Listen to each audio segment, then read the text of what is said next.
मजूरिया माण्हू पेट भरे जा घर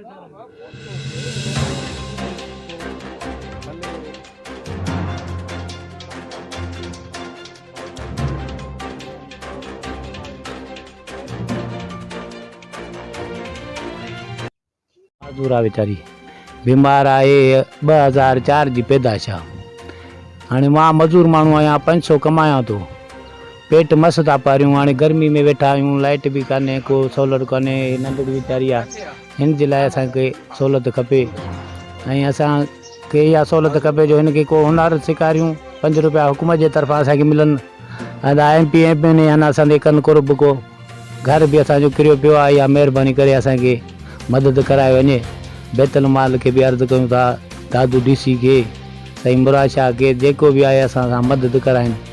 ऐं 1.5 लाख रुपया मूं ते कर्ज़ु आहे वरी खुशहाल बैंक जो हिन महीने में ॾियणो आहे अप्रैल में कर्ज़ खईं मां नंढड़ी जो इलाजु करायसि इन में पोइ ते पइजी वियासीं। वरी जो लॉकडाउन थियो थोरो वापारु वरी कंदासीं साल ते ॾींदासीं पर लॉकडाउन जे करे बि पोइ ते असां हलिया वियासीं।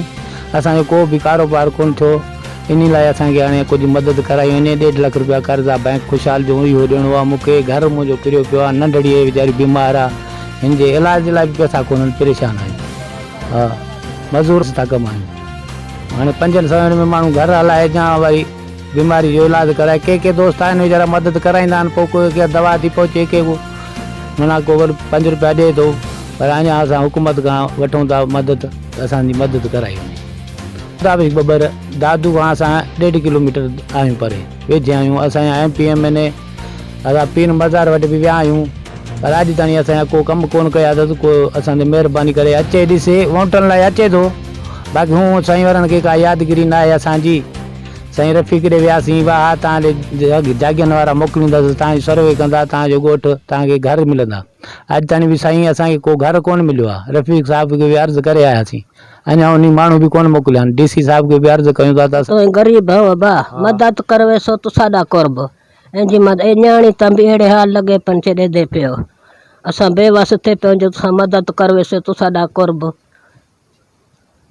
बा ही न्याणी ते पे लाता होन तगे पूरी ज बच्चा एड़े हाल थी गन यो जुगाड़े दा पे बच्चे दा अंदर बाहर किवे लगा पे न्याणी अन्या थाई तई पे अधूरी वो तो सा करब करो बच्चे ते तो कथा ते मानु चा वने जा कथा दिखा ले जुगा तम दे पे मेरे पटर दा केड़ा लगा पे पसंद आ रहा हो मुझे जो बटन दबायो।